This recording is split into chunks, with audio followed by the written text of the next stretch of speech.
Hello दोस्तों, नमस्कार। जय बिहार, जय भारत।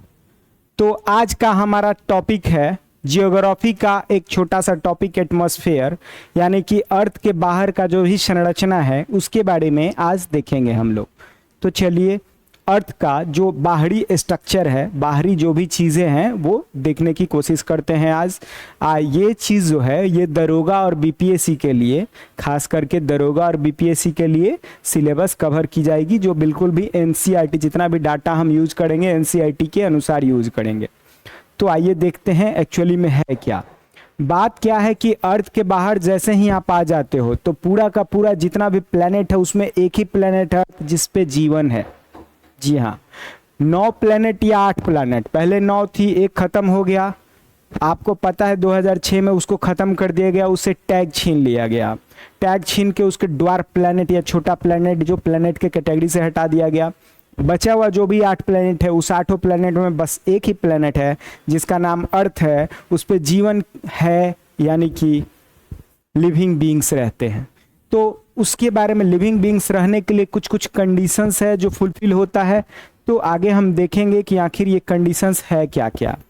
तो कंडीशंस देखने के लिए सबसे पहले हमारे पास चीज़ें क्या आती हैं। चीज़ें क्या आती है कि हमारे पास स्थल मंडल, वायुमंडल और जल मंडल, ये तीनों का तीनों मंडल होना चाहिए। जी हाँ, स्थल मंडल, वायुमंडल और जल मंडल, ये तीनों का तीनों अगर मंडल उपस्थित नहीं है तो आपके जीवन की उत्पत्ति नहीं हो सकती थी। तो इन तीनों मंडल के बारे में हम लोग को वैसे पढ़ना है, लेकिन आज खास करके हम इन तीनों में से एक पढ़ेंगे जिसका नाम है वायुमंडल। जी हाँ, वायुमंडल। तो वायुमंडल पढ़ने से पहले कुछ छोटी छोटी चीज़ें हैं जिसके बारे में हम देखेंगे। तो सबसे पहले आपको पता है कि अर्थ का शेप जो है वो जियोइड है। बिल्कुल, अर्थ का शेप जियोइड है, ये हम सबको पता है लगभग। और अर्थ के चारों तरफ गैसेस भरी हुई हैं, अलग अलग गैसेस भरी हुई हैं। एटमॉस्फेयर इसी को तो बोलते हैं, वायुमंडल इसी को तो बोलते हैं। अर्थ के चारों तरफ गैसेस भरी हुई हैं। बिल्कुल, ये अगर अर्थ है तो अर्थ के चारों तरफ गैसेस भरी हुई हैं, आपको बहुत बढ़िया से पता है। चलिए ठीक है, तो अर्थ के चारों तरफ गैसेस भरी हुई है, ये भी आपको पता है। अब एक छोटी सी बात है। बात क्या है कि लेके चलो, नेचर मानो, भगवान मानो, आप जिसको भी मानते हो उसको मानो या प्रोसेस मानो, किसी न किसी प्रोसेस से या भगवान के द्वारा अर्थ को बनाया गया या पूरे ब्रह्मांड को बनाया गया। तो अगर मान लेते हैं कि भगवान ने अगर अर्थ को बनाया है, तो भगवान ने बनाया है तो चीज़ों को कुछ न कुछ सिस्टम में बनाया है। जैसे लेख की बात बताता हूँ कि हम लोग क्या इनहेल करते हैं, पूरा का पूरा गैसेज इनहेल करते हैं। गैसेज यानी कि एयर इनहेल करते हैं। एयर में आपको बहुत बढ़िया से कुछ चीज़ें पता है कि एयर के अंदर नाइट्रोजन का परसेंटेज है अप्रॉक्सीमेटली 78%। ओके, ऑक्सीजन की परसेंटेज है 21%। दोनों को जोड़ोगे तो कितना हो जाएगा? 99% हो जाएगा ना। आप बहुत सारी गैसेज एटमॉस्फेयर में पाई जाती है, ये बात आपको बहुत अच्छे से पता है, ये मुझे पता है, ठीक है।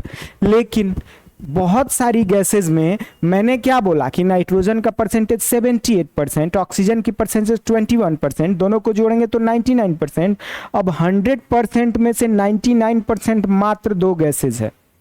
और इसके बाद आप जितने भी गैसेज का नाम जानते हो, जो भी कार्बन डाइऑक्साइड, आर्गन, H2O का वेपर, या कोई भी क्लोरोफ्लोरोकार्बन या नाइट, जो भी आप गैसेज का नाम जानते हो, सब इस 1% में आएगा। सब का सब इस 1% में ही आएगा। अब 1% में कौन सा आएगा? जैसे बीपीएससी का एक पूछा हुआ क्वेश्चन है कि तीसरे नंबर पे सबसे ज्यादा पाए जाने वाला गैसेज या नोबल गैसेज जो सबसे ज्यादा परसेंटेज पाया जाता है। तो आप देखोगे आर्गन जो एक गैस होता है, आर्गन, ये लगभग 0.093% पाया जाता है एटमॉस्फेयर में, और थर्ड मोस्ट एबंडेंट गैस है जो एटमॉस्फेयर में पाया जाता है। फिर क्वेश्चन आता है कार्बन डाइऑक्साइड का। CO2 का नाम तो सुना ही होगा आपने, कार्बन डाइऑक्साइड। कार्बन डाइऑक्साइड पाया जाता है लगभग 0.03%। मुझे इस कार्बन डाइऑक्साइड जो पाया जाता है तो ये थोड़ा सा इंपॉर्टेंट है। अब क्यों इंपॉर्टेंट है ये अभी देखेंगे, क्यों इंपॉर्टेंट है। ये जो है बहुत ही इंपॉर्टेंट रोल निभा रहा है हमारे लाइफ में, हमारे जीवन में। क्या निभा रहा है वो देखेंगे। सबसे पहले कुछ चीजें बताता हूं। हम लोग कहाँ थे कि हम लोग एयर इनहेल करते हैं। एयर इनहेल करते हैं तो पूरा का पूरा 100% एयर इनहेल करेंगे, यानी कि सबका परसेंटेज इनहेल करेंगे। उसमें से जब बाहर निकालते हैं तो कुछ परसेंटेज नाइट्रोजन बाहर निकलता है, कुछ परसेंटेज नहीं। बाहर निकालेंगे तो टोटल का टोटल 78% नाइट्रोजन बाहर निकल जाएगा, आपने कुछ खर्च नहीं की। ऑक्सीजन के परसेंटेज में कमी आएगी बाहर निकालते टाइम, और कार्बन डाइऑक्साइड बढ़ जाएगा। ऐसा क्यों होता है? एक्चुअली हमारे लंग्स हैं, जो लंग्स है यानी कि फेफड़ा है, उसमें एल्वुली होता है। उसका काम क्या होता है कि ऑक्सीजन को ले लेना और उसमें कार्बन डाइऑक्साइड मिक्स करके वापस कर देना, फिर ब्लड के साथ एक्सचेंज करके आगे प्रोसेस होता है, वो बायो में आपको पढ़ना है। लेकिन फिलहाल क्या है कि कार्बन डाइऑक्साइड का परसेंटेज बढ़ के आप बाहर निकालते हो। अभी पूरे वर्ल्ड में हमारी जनसंख्या लगभग 8 बिलियन क्रॉस कर रहे हैं हम लोग, यानी कि ह्यूमन की पॉपुलेशन सिर्फ देखेंगे तो 8 बिलियंस क्रॉस करना। बिलियंस का मतलब आप तो समझते ही होंगे कितना बड़ा जनसंख्या है। अब इतनी ज्यादा जो जनसंख्या है वो 24 आवर्स ऑक्सीजन इनहेल कर रही है और कार्बन डाइऑक्साइड रिलीज कर रही है। तो इस हिसाब से कुछ ही दिनों में, कुछ ही वर्षों में ऑक्सीजन खत्म हो जाना चाहिए था 21%। और खत्म होगा तो क्या होगा? जिसने भी इस, अगर आप भगवान को मानते हो, अगर भगवान या किनको भी आप मानते हो, जिन्होंने भी बनाया, उनको स्वर्ग से फिर ऑक्सीजन सिलेंडर ले आके धरती पे फोड़ना पड़ेगा हर साल, हर कुछ साल पे, जब ऑक्सीजन हम लोग खत्म कर देंगे यूज करके। तो इस चीज को रिप्लेनिश करने के लिए यानी भगवान ने सोचा कि अगर हर कुछ दिन के बाद मुझे ऑक्सीजन सिलेंडर ले जाकर फोड़ना होगा, बहुत परेशानी होगी ना, ठीक है। तो इसको खत्म करने के लिए उन्होंने एक सिस्टम बनाया। क्या बनाया उन्होंने? पेड़ पौधा बना दिया। पेड़ पौधा क्या करेगा कि जो ऑक्सीजन हम लोग ले रहे हैं वो पेड़ पौधा रिलीज करेगा, और कार्बन डाइऑक्साइड ये ले लेगा, CO2 ले लेगा और O2 रिलीज करेगा पेड़ पौधा, ठीक है। तो इससे होगा क्या कि CO2 जो हम लोग बाहर निकाल रहे हैं वो पेड़ पौधा लेगा और ऑक्सीजन रिलीज कर देगा, और इसी ऑक्सीजन को हम लोग इनहेल करते हैं, आपको बहुत बढ़िया से पता है। तो ये जहां तक आपको पता है, तो आगे चलते हैं। इसमें क्या होगा कि ऑक्सीजन जैसे ही बाहर निकलेगा, ऑक्सीजन बाहर निकलेगा, इसको हम इनहेल करते हैं, और कार्बन डाइऑक्साइड जो पेड़ पौधा इनहेल करता है। तो इस प्रोसेस में इस प्रोसेस में क्या हुआ कि बैलेंस हुआ। हम लोग रिलीज किए, पेड़ पौधा ले लिया था, पेड़ पौधा रिलीज किए, हम लोग ने इनहेल किया, तो बैलेंस हो गया, कोई भी खत्म नहीं। अच्छा, तो बैलेंस हो गया। अब इस बैलेंस जो हो रहा है, इस बैलेंस का नतीजा क्या था कि हमें जो कार्बन डाइऑक्साइड 0.03% था, ये हमारे एटमॉस्फेयर को जितना हमको रिक्वायर्ड था उतना गर्म करके रख रहा था। कैसे रख रहा था अभी देखेंगे आगे। अब आगे क्या हुआ कि हम यानी कि मनुष्य प्रजाति, हमको यानी कि मनुष्य प्रजाति को सिर्फ और सिर्फ अपने फायदे से मतलब है, और किसी जीव जंतु से हमें कोई लेना देना नहीं। हम जो भी करते हैं अपने फायदे के लिए करते हैं, ऑफकोर्स सी बात है। तो हम लोगों ने क्या किया कि पेड़ पौधों को काटना शुरू किया। आपको पता है कि पेड़ पौधों को हमने जंगल का जंगल साफ कर दिए खुद के फायदे के लिए, एयरपोर्ट बनाने के लिए, या रेलवे का लाइंस बिछाने के लिए, या घर बनाने के लिए, या खेती करने के लिए। जंगल का जंगल सफाया कर दिए हम लोग, और जैसे ही जंगल सफाया किए, पेड़ पौधा काटे, तो अनबैलेंस शुरू हुआ। अब कार्बन डाइऑक्साइड का परसेंटेज बढ़ना शुरू हुआ, और ये जो बढ़ा, इसका साइड इफेक्ट जो है, यही हम लोग थोड़ा डिटेल में अभी देखेंगे कि आखिर कार्बन डाइऑक्साइड के बढ़ने से होगा क्या। कार्बन डाइऑक्साइड जैसे ही एटमॉस्फेयर में बढ़ा तो बहुत सारी प्रॉब्लम्स क्रिएट हुई। क्यों प्रॉब्लम्स क्रिएट हुई, इसको थोड़ा सा डिटेल में अभी हम लोग देखेंगे। आखिर हुआ क्या यहां, कार्बन डाइऑक्साइड के एटमॉस्फेयर में बढ़ने से हुआ क्या। अब देखो, हम आपको कुछ चीजें बता रहे हैं। आपको पता है कि सन जो है, सन यानी कि सूरज, उससे सनलाइट निकल के अर्थ के एटमॉस्फेयर में आता है। तो जिस टाइम में सनलाइट सन से निकल के सनलाइट अर्थ के एटमॉस्फेयर में इन करेगा, जैसे सन से निकलेगा उस टाइम में उसका एनर्जी ज्यादा होगा ना मेरे दोस्तों। आप कोई भी आग के नजदीक जाओगे जहां से जस्ट लपटें निकल रही हो, वहां एनर्जी ज्यादा होगा, आप ज्यादा हीट फील करोगे, बिल्कुल सही बात है। तो जैसे एनर्जी ज्यादा होगा तो वेवलेंथ छोटा छोटा होगा ना। आपको पता है कि एनर्जी के इनवर्सली प्रोपोर्शनल होता है वेवलेंथ।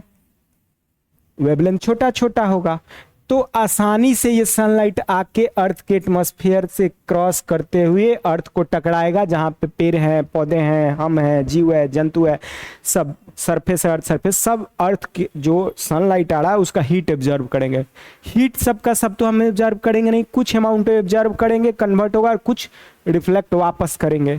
अब ये जो वापस करेंगे, यहां से प्रॉब्लम देखिए, जैसे ही हमने उसका एनर्जी सक करके और वापस किया तो उस सनलाइट का अब एनर्जी कम हो गया, समझ पा रहे हो।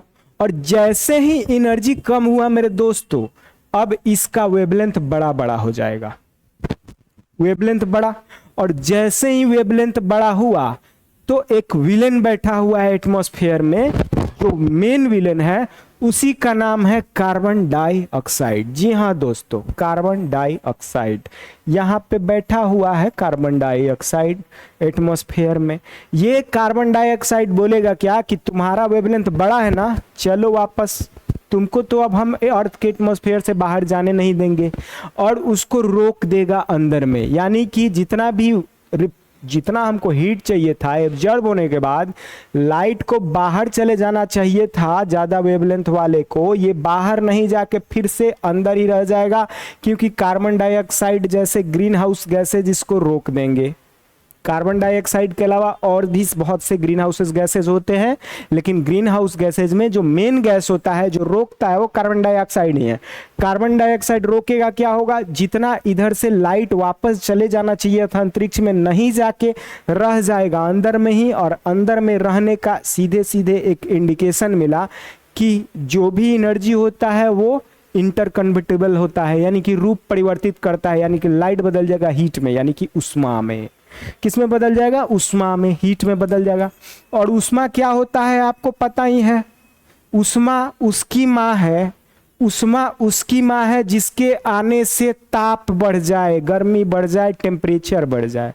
जी हाँ दोस्तों, तो जैसे ही ताप बढ़ेगा यानी कि टेम्परेचर बढ़ेगा, हीट के आने से, हीट अगर बढ़ेगा तो टेम्परेचर बढ़ जाएगा, ऑफ कोर्स सी बात है, आपको पता है बहुत बढ़िया से ये बात।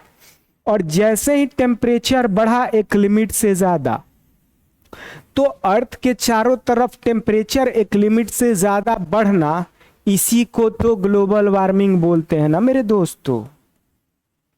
ग्लोबल वार्मिंग इसी को बोलते हैं। जी हाँ दोस्तों, बिल्कुल इसी को ग्लोबल वार्मिंग बोलते हैं।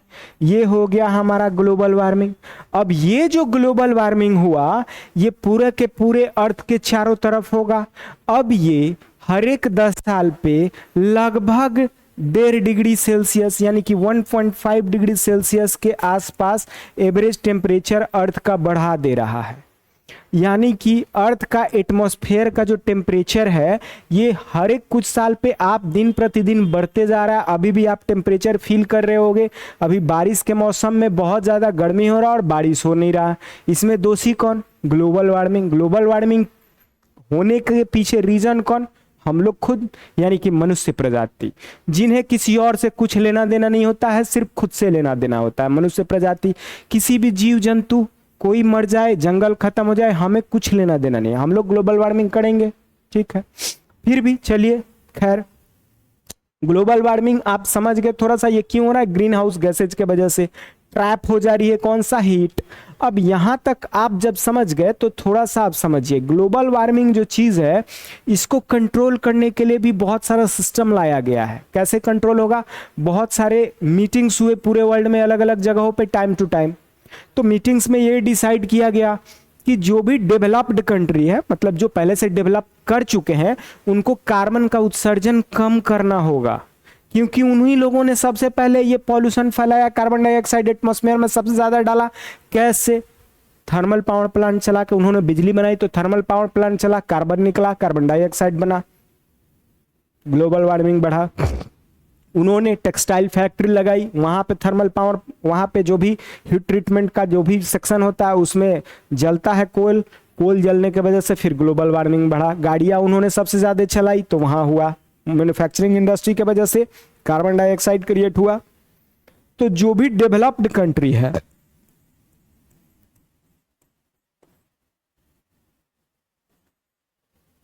डेवलप्ड कंट्री को कार्बन इमिशन कम करने की रूल बनाई गई। और डेवलप, देखिए दूसरा होता है डेवलपिंग कंट्री, इनको भी बहुत ज्यादा ना थोड़ा कम कार्बन इमिशन कम करना है। और जो पुअर कंट्री है उन पे कोई बैन नहीं है, ठीक है। तो इस चीज को सही करने के लिए, इस चीज से निजात पाने के लिए जो भी डेवलप्ड कंट्री हैं वो लोग क्या करते हैं कि कार्बन खरीद लेते हैं। जी हाँ दोस्तों, कार्बन ही खरीद लेते हैं। फिर आपके मन में लगे कार्बन कोई कैसे खरीदेगा, बिल्कुल। अब देखिए, इनको बोला गया है कि आपको कार्बन इमिशन कम करना है, ठीक है।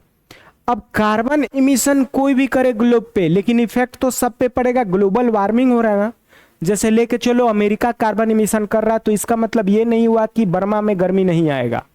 पूरा का पूरा ग्लोब गर्म हो रहा है उसके चक्कर में। तो किसी की गलती किसी और को भुगतना पड़े, इसलिए ये सब रूल लगाया गया था, ठीक है। तो फिर इन्होंने क्या बोला कि मैं कार्बन इमिशन कम ना करके ऐसा क्यों ना करूं कि कोई और देश, कोई ऐसा गरीब देश जो कार्बन इमिशन कर ही ना रहा हो और एक साल में कोई लिमिट हो, तो उसके लिमिट को मैं खरीद लूं, मतलब उसको मैं पैसा दे देता हूं और उतना कार्बन इमिशन मैं कर लूंगा। तो ऐसा अलाउ है।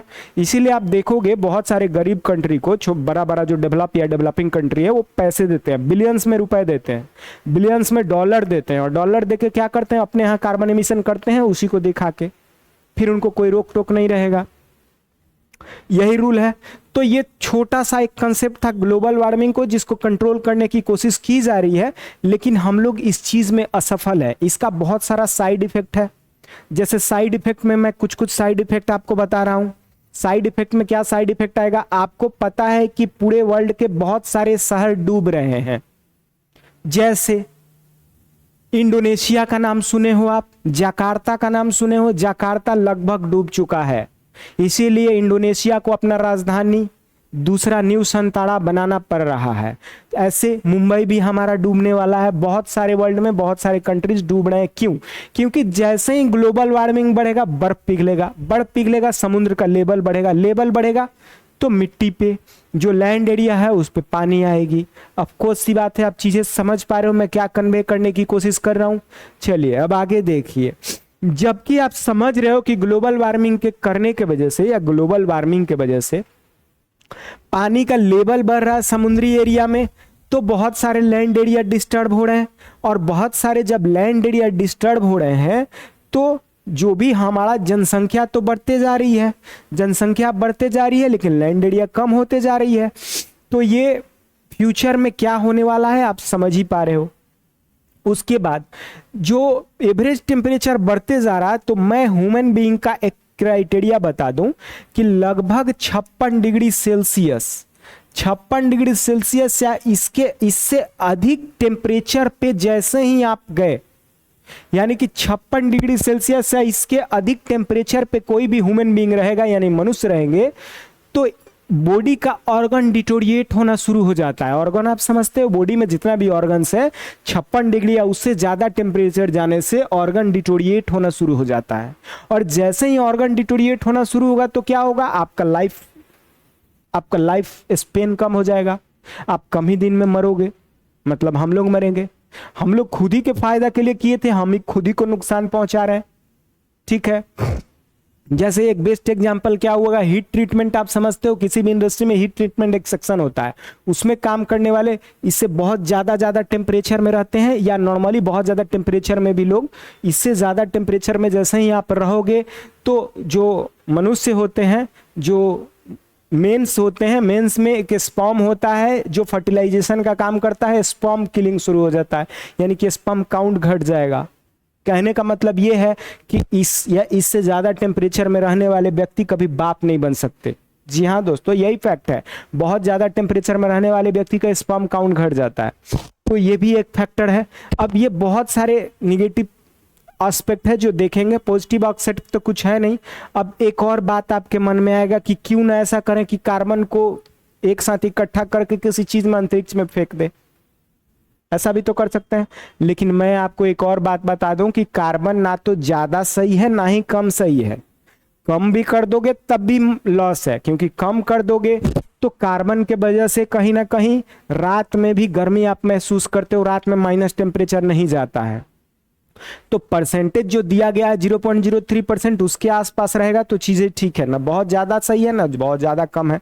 तो थोड़ा सा आप ग्लोबल वार्मिंग समझ लिए, अगर समझ लिए तो चीजों को आगे बढ़ाते हैं। यहां तक बस यही चीज था, थोड़ा मोड़ा कंसेप्ट था। अब आगे बढ़ाते हुए आपके लिए कुछ करते हैं, एटमॉस्फेयर यानी कि वायुमंडल पर रहना। तो वायुमंडल को थोड़ा सा लेयर वाइज डिस्ट्रीब्यूशन करते हैं, थोड़ा देर देखते हैं, ठीक है। तो लेयर वाइज डिस्ट्रीब्यूशन करने के लिए मान लो कि ये हमारा अर्थ है, ओके, अर्थ है। तो अर्थ के दोनों तरफ ये क्या हो जाएगा, नॉर्थ पोल हो जाएगा ना दोस्तों, और ये क्या हो जाएगा, साउथ पोल हो जाएगा ना, नॉर्थ पोल और साउथ पोल।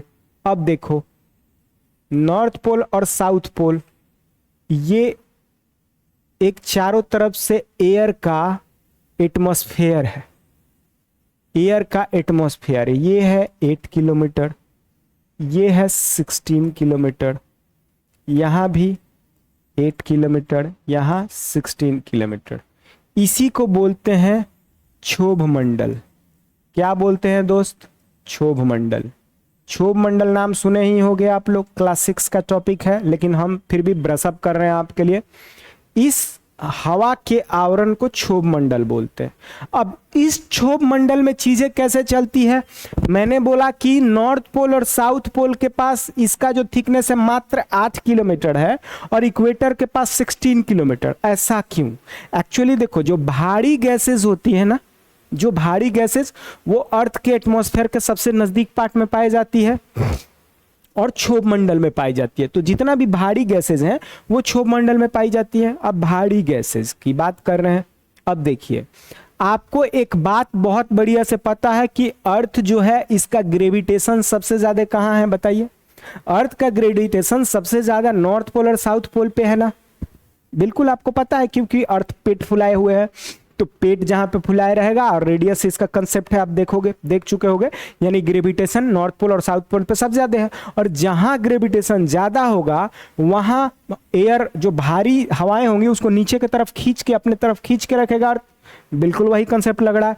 और यहाँ पे क्योंकि इक्वेटर पे कम है तो ये दूर दूर रहेंगे। एक और कंसेप्ट, क्योंकि नॉर्थ पोल और साउथ पोल पे आइस है और आइस होने के वजह से हवाएं बहुत ज्यादा गर्म नहीं हो पा रही है, ठीक है। और इक्वेटर के आसपास के एरिया पे सबसे ज्यादा सनलाइट पड़ता है। तो जैसे ही सनलाइट पड़ेगा तो उससे होगा क्या कि हवाएं गर्म होगी और गर्म हवाएं ऊपर उठती है। ये बात तो आपको बताना नहीं पड़ेगा, ये तो आप बचपन से पढ़ते आ रहे हो कि जैसे ही हवाएं गर्म होंगी तो वो ऊपर उठेंगी, ऑफ कोर्स सी बात है। तो वही बात है, यहाँ से गर्म हवाएं ऊपर उठी है, इसीलिए यहाँ पे 16 किलोमीटर के आसपास देख पाओगे आप। यहाँ पे मात्र 8 किलोमीटर ही देख पाओगे। तो 16 किलोमीटर और 8 किलोमीटर ये कंसेप्ट आप आगे समझ रहे हो। तो चलो आगे बढ़ते हैं। क्या हुआ कि पोल, नॉर्थ पोल और साउथ पोल के जो भी एरिया है यहाँ पे 8 किलोमीटर के आसपास क्षोभ मंडल होता है और जो इक्वेटर या उससे अगल बगल के एरिया वो 16 किलोमीटर, वैसे ही फ्लक्चुएटिंग है। अब दिमाग में ये बिल्कुल भी नहीं आपको लाना है कि 8 किलोमीटर 10 किलोमीटर में छत ढला हुआ है, ना ना ना ना, ऐसा नहीं है। बात क्या है कि यहाँ पे यह हवा का एक भारी गैस, हवा का एक एटमॉस्फेयर है जो इतना दूर तक पाया जा रहा है। तो इसमें फ्लक्चुएशंस आएगा। फ्लक्चुएशंस कैसे आएगा मैं अभी बता रहा हूं। फ्लक्चुएशंस इसलिए आ सकता है कि मान लो कि सुबह सुबह आप उठोगे तो सुबह सुबह सनलाइट तो डायरेक्ट पड़ता नहीं है, तो हो सकता है सुबह सुबह ये 13 किलोमीटर तक ही भारी गैसेज रहे, हो सकता है, बिल्कुल हो सकता है। या फिर शाम तक बहुत ज्यादा गर्म हो जाए तो हो सकता है 18 किलोमीटर तक चला जाए। तो इसमें फ्लक्चुएशंस देखा जा सकता, फिक्स बिल्कुल नहीं रहेगा, ठीक है। लेकिन एवरेज निकाल के आपके एनसीईआरटी के डाटा के अनुसार 8 किलोमीटर पोल के पास और इक्वेटर के पास 16 किलोमीटर लगभग में रहता है। अब बीपीएससी का एक पूछा हुआ क्वेश्चन आपको मैं छोटा सा बता रहा हूं। बीपीएससी ने पूछा था कि क्षोभ मंडल यानी कि ट्रोपोस्फीयर, इसको इंग्लिश में ट्रोपोस्फीयर बोलते हैं, क्षोभ मंडल का औसत थिकनेस यानी कि मोटाई कितना है। तो बीपीएससी ने इस कितना माना है, 12 किलोमीटर। कैसे ये 12 किलोमीटर आप देख पा रहे हो, दोनों को जोड़ दो, 8 + 16 24/2 यानी कि लगभग 12 किलोमीटर हो जाएगा ना। तो बीपीएससी कितना माना है, 12 किलोमीटर। वही यूपीएससी का आप बात करोगे तो यूपीएससी एक क्वेश्चन में पूछा था जिसमें इसने 15 किलोमीटर मार लिया। दोनों का दोनों सही है, कोई गलत नहीं है। कैसे, मैं बता रहा हूं। यहां पे हो सकता है कि दिन में ही जब गर्मी हो तो ये आगे बढ़ जाए, इसका थिकनेस आगे बढ़ जाए और एवरेज ये फ्लक्चुएशंस आ जाए। तो एनसीईआरटी का ये डाटा है, फिक्स नहीं है, कोई जरूरी नहीं है, इसमें फ्लक्चुएशंस आने की पॉसिबिलिटी है, तो आपको रिजिड नहीं होना है, ठीक है। लेकिन हाँ, ये एनसीईआरटी के डाटा के अनुसार 8 किलोमीटर और 16 किलोमीटर है, सॉरी, इसको लेके चलना है, ठीक है। चलिए, समझ रहे हो आप, सब समझ रहे हो, तो आगे बढ़ते हैं। अब देखो, ये जो क्षोभ मंडल है इसमें सबसे ज्यादा डस्ट पार्टिकल्स पाए जाते हैं। डस्ट पार्टिकल सबसे ज्यादा पाए जाते हैं। डस्ट पार्टिकल अब क्या होता है, सिलिकॉन ऑक्साइड का आप नाम सुने हो, यही तो मिट्टी है, सिलिकॉन ऑक्साइड ही तो बालू है, इसी का छोटा छोटा पार्टिकल जो हवा में उड़ जाता है। उसके बाद वेपर पाया जाता है H2O का, H2O का वेपर इसी में पाया जाता है, और भारी गैसेज जो भी पाया जाता है। तो डस्ट पार्टिकल और H2O का वेपर ही तो एक साथ मिलकर क्लाउड बनता है ना, बारिश होने के लिए, बिल्कुल। तो जितना भी मौसम की घटनाएं होती हैं, जैसे बारिश हो गया, चक्रवात हो गया, प्रति चक्रवात हो गया, आंधी तूफान, जो भी आप देखने मिले, जो भी आपको मौसम में बारिश गर्मी, जो भी चीजें आप फील करते हो, मौसम का जितना भी प्रोसेस होता है, सब का सब क्षोभ मंडल में ही होता है। सीधी सी बात है, सब का सब क्षोभ मंडल में ही होता है। क्षोभ मंडल से बाहर कुछ नहीं जाना है, यानी कि जो भी क्लाउड का फॉर्मेशन होता है क्षोभ मंडल के अंदर, जो भी बारिश होती है, सारा प्रोसेस क्षोभ मंडल के अंदर। क्षोभ मंडल से बाहर कोई भी मौसम वाला परिघटना कुछ होता ही नहीं है। तो ये सारी प्रोसेस है। आप पतंग उड़ाते हो, आप चॉपर समझते हो, हेलीकॉप्टर जो उड़ता है वो क्षोभ मंडल में ही उड़ता है, क्षोभ मंडल को क्रॉस करके हेलीकॉप्टर भी नहीं होता। जितना चिड़िया वगैरह जो भी उड़ती है वो क्षोभ मंडल में भी उड़ती है। जैसे आप अगर किसी बिल्डिंग पे सबसे टॉप फ्लोर पे खड़ा हो तो एक तरह से आप क्षोभ मंडल में ही खड़े हो, क्योंकि 0 से ऊपर तक है, समझ रहे हो। अब देखो, यहां तक जब आप समझ गए तो एक छोटा सा कंसेप्ट समझो। प्रति 165 मीटर, मतलब जैसे ही आपने जमीन से 165 मीटर चला, जैसे ही आपने जमीन से 165 मीटर चला, तो 1 degree temperature, 1 degree Celsius temperature down. जैसे ही आपने जमीन से 165 मीटर चला तो 1 degree Celsius temperature down. Okay, तो इस हिसाब से जब 1 किलोमीटर का आप कैलकुलेट करोगे तो लगभग में 6.5 डिग्री सेल्सियस टेम्परेचर डाउन, यानी कि हर एक 1 किलोमीटर पर 6.5 डिग्री सेल्सियस टेम्परेचर डाउन हो जाएगा ना, किस में, आपके ट्रोपोस्फियर यानी कि क्षोभ मंडल में। तो हर 1 किलोमीटर पे इतना जा रहा, तो जैसे जैसे हवाएं ऊपर उठेंगी, ये वाली नमी युक्त हवाएं, H2O कंटेन की हवाएं, तो जैसे जैसे ऊपर उठेंगी टेम्परेचर डाउन होगा।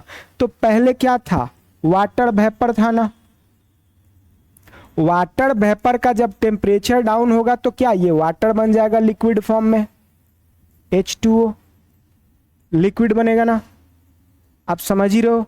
अब जब ये लिक्विड बना हुआ है और फिर से टेम्परेचर डाउन होगा तो ये आइस भी बनेगा। तो ये बारिश भी होता है, कभी कभी आप देखो कि आइस का बड़ा बड़ा टुकड़ा भी गिरने लगता है जमीन पे।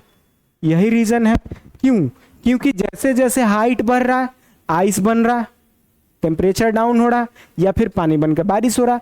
तो ये सारा का सारा प्रोसेस आप जो देख रहे हो सब का सब क्षोभ मंडल में ही होगा। बारिश का प्रोसेस आप देखो या जो भी प्रोसेस देख रहे हो क्षोभ मंडल में ही होगा। आप जो पतंग उड़ाते हो सब क्षोभ मंडल में होता है, चॉपर उड़ता है सब क्षोभ मंडल में होता है। आप लोग सब का सब चीजें तो समझ ही रहे होगे। अब आगे देखिए, छोटा सा एक चीज को इनहेंस करते हैं क्षोभ मंडल के बाद। क्षोभ मंडल अगर आप समझ गए तो आगे देखिए एक और मंडल थोड़ा सा इनहेंस करते हैं, फिर नेक्स्ट क्लास में देखेंगे आपके लिए। तो क्षोभ मंडल जैसे ही आप समझ गए, क्षोभ मंडल के बाद आपका क्या आता है, क्षोभ मंडल के बाद आपका जो आता है यहां से 50 kilometre, 50 kilometre up to 50 kilometre तक, और इसको क्या बोलते हैं, समताप मंडल। और ये जो समताप मंडल है इसको स्ट्रेटोस्फीयर बोलते हैं। समताप मंडल में चीजें कैसे चलती है मैं अभी आपको बताता हूं। समताप मंडल वो होता है जहां पे टेम्परेचर में फ्लक्चुएशन ना आए, तापमान लगभग फिक्स रहे। अब देखो, समताप मंडल है, टेम्परेचर में फ्लक्चुएशंस नहीं आएगा, पहला चीज। दूसरा ये कि इसमें कोई क्लाउड फॉर्मेशन नहीं होगा। ओके, कोई क्लाउड फॉर्मेशन नहीं होगा, कोई बारिश का मौसमी घटनाएं कोई नहीं होगा समताप मंडल में, ठीक है। चलो अब आगे इसमें कुछ चीजें हैं। एक लेयर पाया जाता है इसमें, लगभग 20 से 45 किलोमीटर के आसपास एक लेयर पाया जाता है। लगभग 20 से 45 किलोमीटर के आसपास समताप मंडल में एक लेयर पाया जाता है, और वो जो लेयर पाया जाता है वो लगभग 25 किलोमीटर के आसपास बहुत ही ज्यादा हाई डेंसिटी का लेयर पाया जाता है। अब ये हाई डेंसिटी का लेयर, ये किस चीज का लेयर है? अब ये जो हाई डेंसिटी का लेयर पाया जाता है, ये जो लेयर पाया जाता है एक्चुअली में है क्या? तो ये है O3 का लेयर। O3 का लेयर समताप मंडल में 20 किलोमीटर से 45 किलोमीटर के आसपास एक लेयर पाया जाता है, जो 25 किलोमीटर के आसपास सबसे ज्यादा हाई डेंसिटी होता है उस लेयर में, और जिसको बोलते हैं O3, यानी कि O3 का लेयर पाया जाता है। और इसी O3 को ओजोन लेयर बोलते हैं। जी हाँ दोस्तों, इसी O3 के लेयर को क्या बोलते हैं? ओजोन लेयर बोलते हैं। अब ये ओजोन लेयर जो है ये समताप मंडल में कंप्लीट पाया जाता है। आप समझ रहे हो चीजों को? ठीक है। अब कुछ दिन पहले आपका एक स्टोरी बता रहे हैं, अभी से 20 साल पहले आपको लेके चलते हैं। 20 साल पहले हुआ क्या था कि ओजोन लेयर डिफिनीशन, यानी कि ओजोन लेयर में छेद हो गई थी। छेद करके वैसे कुछ था नहीं, नाम बोला जा रहा था, लेकिन ओजोन लेयर डिप्लीशन हो गई थी। अब क्यों हुआ था, थोड़ा सा कंसेप्ट देख लेते हैं। पहले क्या होता था कि आपके घरों में जो फ्रीज है, एसी है, उसमें क्लोरोफ्लोरोकार्बन यूज करते थे। अभी फ्लोरीन युक्त करते हैं, पहले क्लोरीन युक्त यूज करते थे। यानी कि आपके घरों में जो फ्रीज है वो कैसे काम करता है? उसमें गैस भरा हुआ रहता है, वो गैस हीट एब्जॉर्ब करता है, जो भी आप सामान रखते हो उसको कंप्रेसर के थ्रू बाहर निकाल देता है। पतली सी ट्यूब से वो गैस ट्रेवल कर रहा होता। वो गैस जो था उसमें पहले क्लोरीन होता था, और ये क्लोरीन क्या करता था कि क्लोरीन जैसे ही फ्रीज या एसी या फिर इंडस्ट्री में बहुत ज्यादा क्लोरीन गैसेज यूज होती थी, वो ब्रेक होता था। तो ब्रेक होने के बाद ये क्लोरीन निकल के एटमॉस्फेयर में जाता था समताप मंडल में, और इससे रिएक्ट करके इसको O2 प्लस नेसेंट ऑक्सीजन में बदल देता था। और जैसे ही नेसेंट ऑक्सीजन में बदला, ये किसी और के साथ चला गया। नेसेंट का मतलब क्या? जस्ट पैदा लिया, किसी और के साथ रिएक्शन करके चला गया वो। ठीक है। जैसे इसको 2 चाहिए, 2 क्लोरीन के साथ पैचअप करके चल देगा, OCl2 क्लोरीन पैचअप करके चल जाएगा। ठीक है, बॉन्ड बना के। तो इससे होता क्या था कि डिप्लीट होने लगा, यानी कि पतला होने लगा ओजोन। अब कहां पे पतला होने लगा? ये जो पतला हुआ यानी कि ओजोन लेयर डिप्लीशन हुआ, खास करके नॉर्थ पोल और साउथ पोल के पास ही हुआ। अब फिर क्वेश्चन आएगा कि नॉर्थ पोल और साउथ पोल के पास ही क्यों हुआ, कहीं और क्यों नहीं हुआ? बिल्कुल आप सोचोगे ये बात कि वहीं पे ओजोन लेयर डिप्लीशन क्यों हुआ था, या होगा भी आगे, तो वहीं क्यों होगा? फिर से वही कंसेप्ट जो ऑलरेडी मैंने समझाया था, क्या कि यहां पे ग्रेविटेशन ज्यादा है ना, तो ग्रेविटेशन ज्यादा होगा तो सबसे कम थिकनेस, यानी कि अर्थ सरफेस से सबसे नजदीक यहीं पे होगा कौन? Ozone layer. और जब अर्थ सरफेस से सबसे नजदीक यहीं है, तो गैसें जब रिलीज होगी तो जहां सबसे नजदीक है वहां सबसे पहले पहुंचेगा कौन? क्लोरीन। तो वहीं पे सबसे पहले पहुंच रहा था, तो सबसे ज्यादा फेज आउट, यानी कि सबसे ज्यादा तोड़ेगा कहां पे? ऑफकोर्स सी बात है, पोल के पास। इसीलिए थिकनेस जो है सबसे कम कहां हुआ था? नॉर्थ पोल और साउथ पोल के पास। अब ओजोन लेयर का थिकनेस कम होने से हुआ क्या था? एक्चुअली देखो, ओजोन लेयर का काम है, जो सन से हमारे पास सनलाइट आता है उसमें बहुत ही हानिकारक पाराबैंगनिक किरणें होती हैं, और ये पाराबैंगनिक जो किरणें हानिकारक हमारे पास आती है ना, हमारे पास सनलाइट से, उसको ये रिफ्लेक्ट करके फिर से अंतरिक्ष में वापस भेज देता है, यानी कि आने नहीं देता। अगर वो हमारे स्किन पे पड़े तो स्किन कैंसर हो जाएगा हमें, या फिर हम मरने लगेंगे, तो उसको रिफ्लेक्ट करके वापस भेजता है। और जैसे ही इसका थिकनेस कम हुआ, मतलब लेयर कम हुआ, पतला, क्योंकि ये टूटा ना O3, तो थिकनेस कम हुआ, तो यहां से क्रॉस करने लगी थी, पूरा का पूरा फिल्टर होकर वापस ना जा रही थी। कौन? हाँ बिल्कुल आप सही सोच रहे हो, वही। कौन बताइए?